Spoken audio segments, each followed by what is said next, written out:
I fell in love with 3 sports growing up. I played basketball, baseball, and football. And towards my senior year, I just felt like basketball was just calling my name. I worked the hardest on it, and it just came easier to me than any other sport. I mean, it's an interesting story. I was actually down at a JUCO Jamboree event down in Georgia, and he was down there playing in the event. And after the game, he was actually playing against some of my players.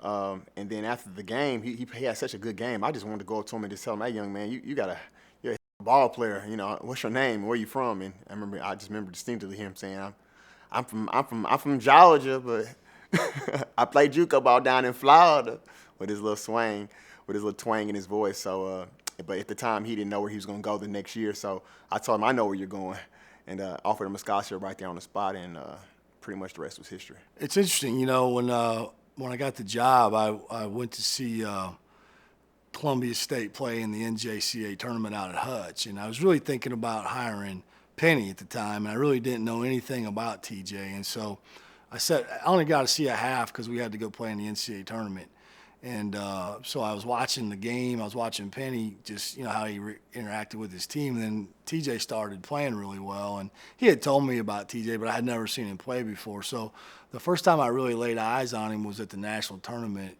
out in Hutch, out in March, and after that, I really wanted to get him. I remember TJ was in class, and I texted him and asked him to come in the hallway for a second. I just needed to tell him something. And I told him, I said, "TJ, I just accepted a job at East Tennessee State, and now I want you to come with me."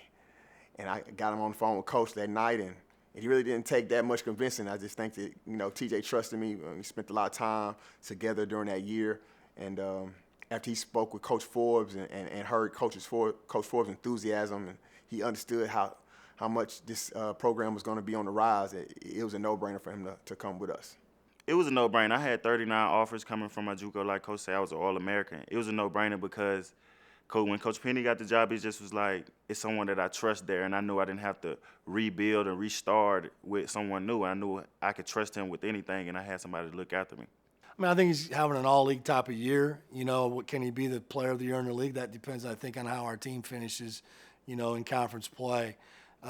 He'll graduate, and then he'll go play professionally. Now, where that is, it's hard to say, Every kid wants to play in the NBA, and I'm not ever going to crush that dream. But I know there's a place for him to play. And, if it's overseas, I think he'll make a lot of money and have a long career playing overseas because he really likes to play. And to play in those environments like that, you got to really love the game, and he loves the game.